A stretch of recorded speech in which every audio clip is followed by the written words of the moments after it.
네, 안녕하세요.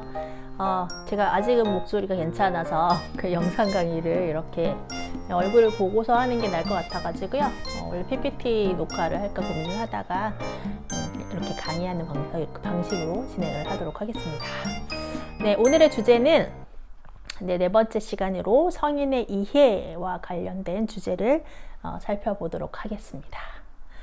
자, 성인의 이해에 본격적으로 들어가기에 앞서 하나 질문을 던져볼게요.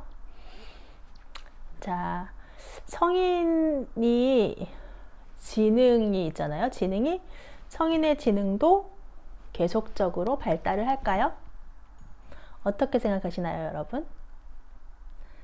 네, 한번 이 질문에 생각을 해보시고요. 의견을 커넬러트에 한번 적어봐 주세요. 왜냐하면 이 강의가 끝날 때쯤에는 그 부분에 대한 논의에 대한 강의도 함께 포함이 되어 있을 거라서 이렇게 말씀드리거든요.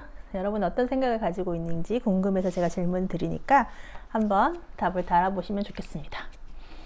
네, 일단은 성인의 이해는 조금 강의 길이가 길어요. 왜냐하면 우리가 그 오리엔테이션 시간에도 말씀드렸던 것처럼 성인이라고 정의할 때 성인 초기, 중기, 후기로 나눌 수 있다고 했잖아요. 그래서 본격적으로 우리가 성인에 대한 이해를 발달론적 관점에서 살펴볼 때는 전기, 중기, 후기 이렇게 나누어서 살펴보려고 하거든요. 그래서 이 부분을 좀 생각하시면서 진행해 보면 좋을 것 같고요. 오히려 그래서 보통 이제 이 강의를 만나서 대면으로 진행을 하면 1시간 안에 다 못 끝내는 경우가 많은데 영상 강의라서 끝낼 수 있지 않을까라는 생각이 드네요. 그래서 오히려 그 부분이 장점이 되지 않을까 싶습니다. 자, 그러면 질문에 한번 생각을 해보시고요. 그 다음에 여기 또 하나의 질문이 있죠. 성인은 어떻게 정의할 수 있을까? 자, 여러분은 성인에 대해서 어떻게 정의할 수 있을 것 같으세요? 자, 보통 성인이라고 하면 몇 살부터 몇 살까지를 성인이라고 할까요? 그리고 성인을 잘 이해하는 것이 성인 교육에 있어서, 성인 사역에 있어서 왜 중요한 논점이 될까요? 네, 그것은 바람직한 교육 효과를 내는 데 있어서 학습자를 잘 이해하는 것은 무엇보다도 중요한 이슈이기 때문에 그렇습니다.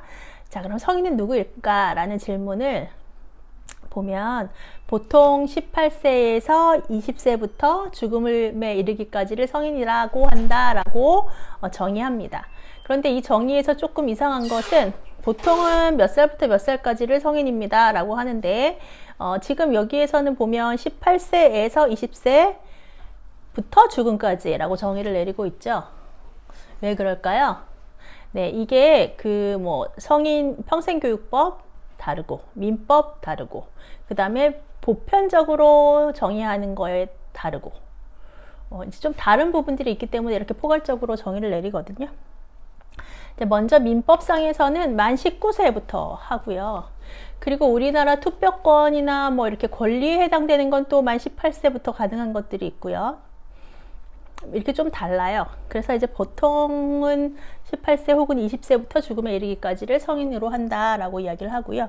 사회적인 특징을 가지고 정의 내릴 때는 아동 청소년기를 지나 나름대로 인생을 살아가고 있는 사람, 그 다음에 사회적으로 역할을 가진 사람, 그리고 자기 자신의 생활을 근본적으로 책임질 수 있는 사람, 그러니까 즉 공동체에서 어떤 역할을 맡고 있거나 남에게 의존하지 않고 자신의 삶을 책임질 수 있는 사람, 이런 사람들을 우리는 성인이라고 하지요.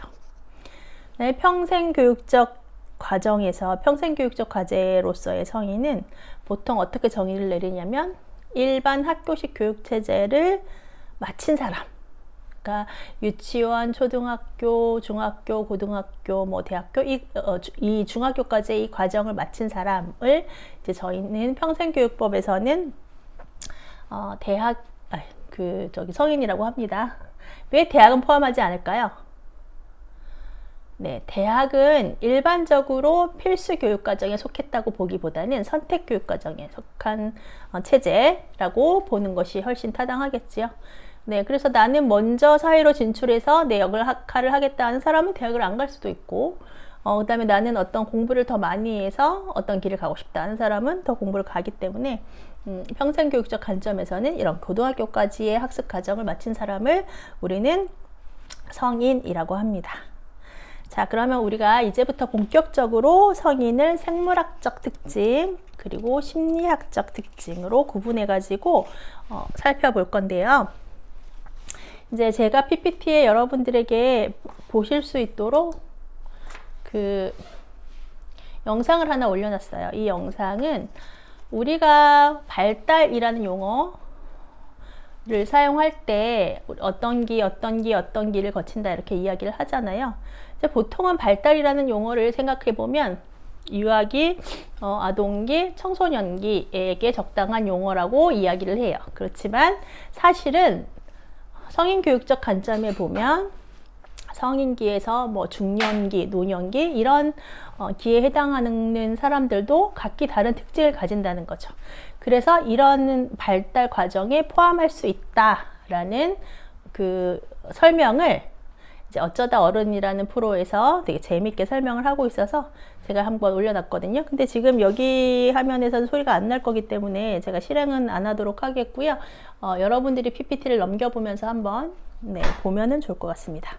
자, 그러면 이제 본격적으로 들어가서 생물학적 특징부터 살펴보도록 할게요. 제가 여기 집에서 하느라고 지금 조명을 잘 못 맞춰서 여기 화면에 좀 밝은 부분이 비치는데 PPT 슬라이드를 먼저 같이 첨부하면서 보면 좋을 것 같고요. 자, 그러면 생물학적 특징부터 살펴보도록 할게요.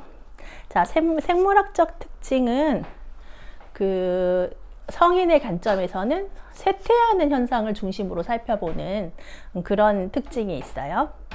그래서 먼저 감각적 측면, 중추신경적 측면, 노화적 측면 이렇게 세 가지로 나눠서 살펴볼 건데요. 감각적 측면은 시각이나 청각의 부분을 이야기를 하죠. 그래서 성인기가 되면 시각에 변화가 생기죠.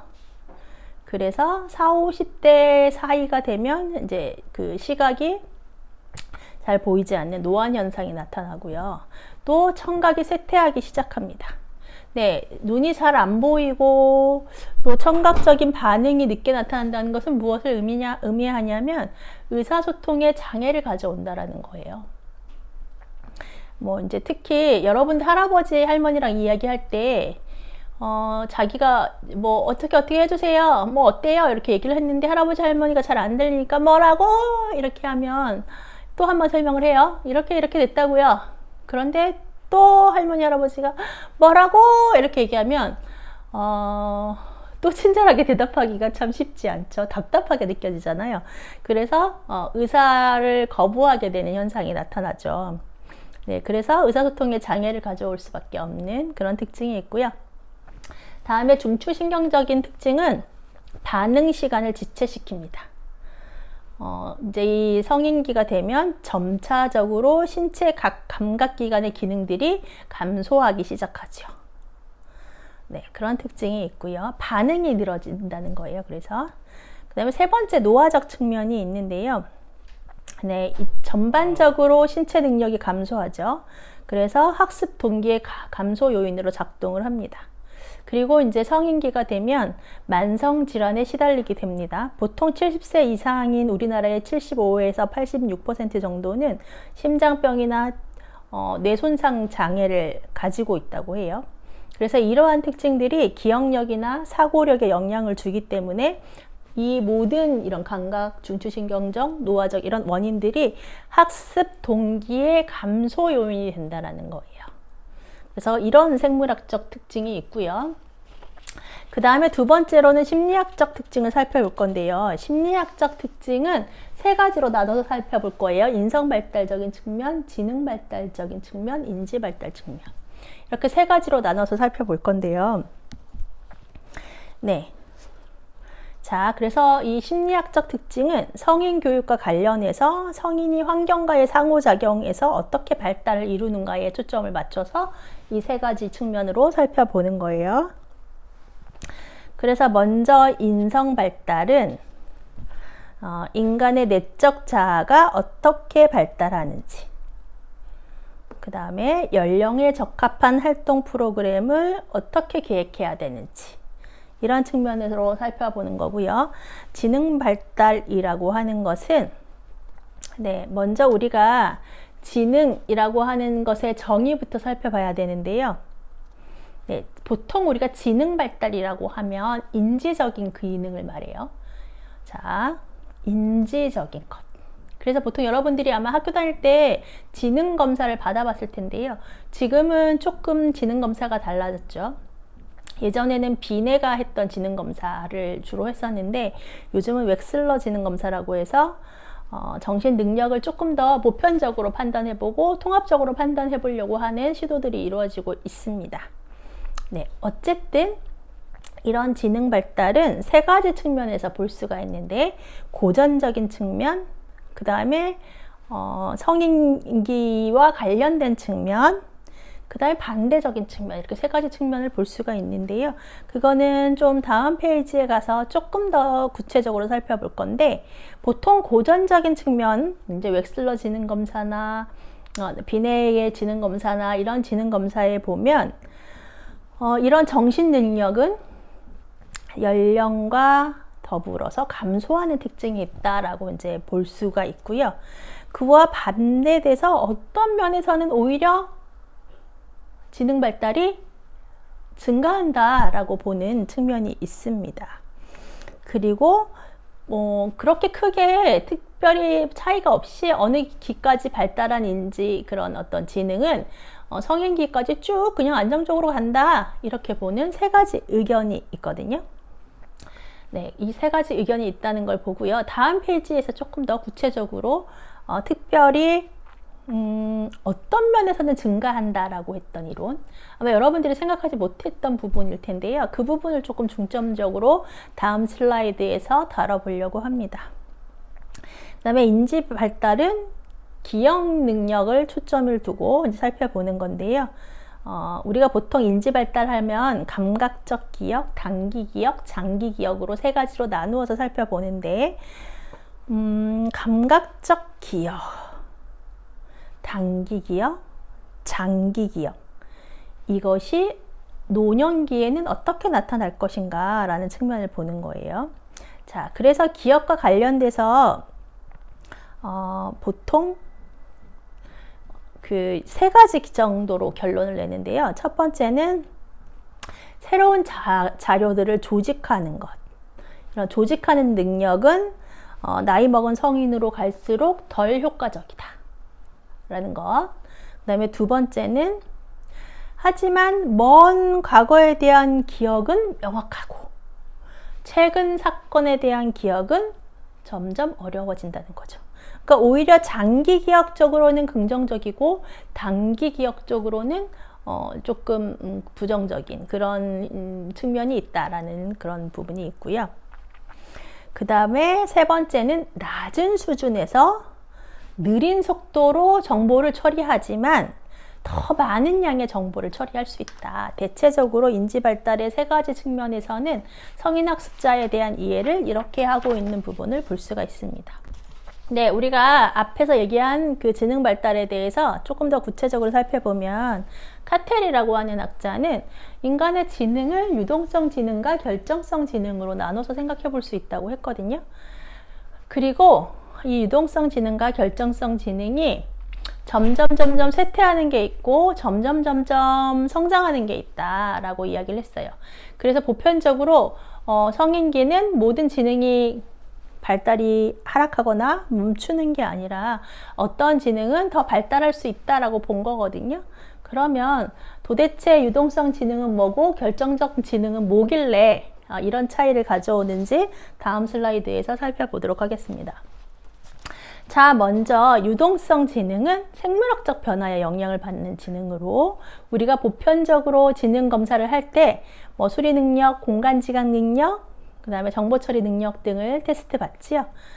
이런 것들은 성인기를 거치면서 점점 저하되는, 쇠퇴하는 특징을 가진 지능이다. 하지만 결정성 지능이라고 하는 것, 이 지능은 교육과 경험을 통해서 성장하는 지능이다.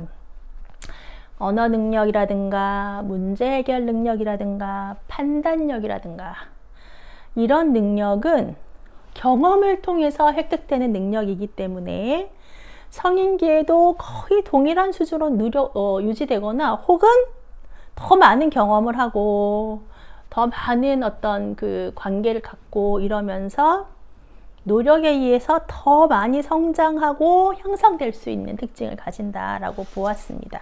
그래서 그 결정성 지능이라고 하는 것은 노인기라고 할지라도 더 발달할 수 있다라고 본 거지요.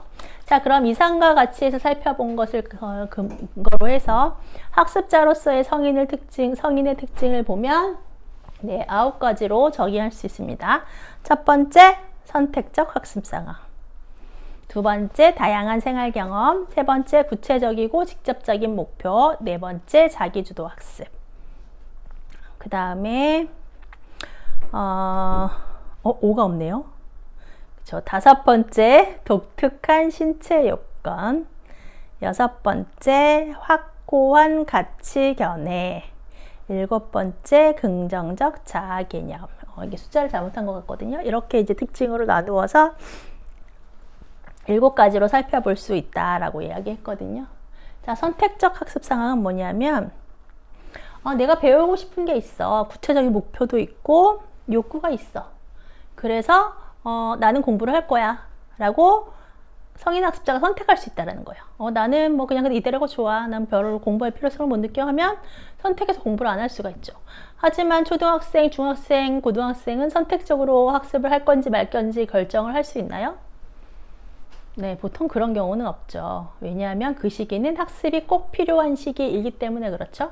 자, 두 번째는 다양한 생활 경험을 가지고 학습 상황에 참여한다는 것입니다. 네, 성인들은 뭐 아동학습자나 유아학습자, 청소년 학습자보다 훨씬 더 다양한 경험을 가지고 참여하는 학습자이죠. 네, 그 다음에 뭐 구체적인 목표가 있고요. 앞에서도 생각했지만 자기주도적인 학습을 원한다는 거예요.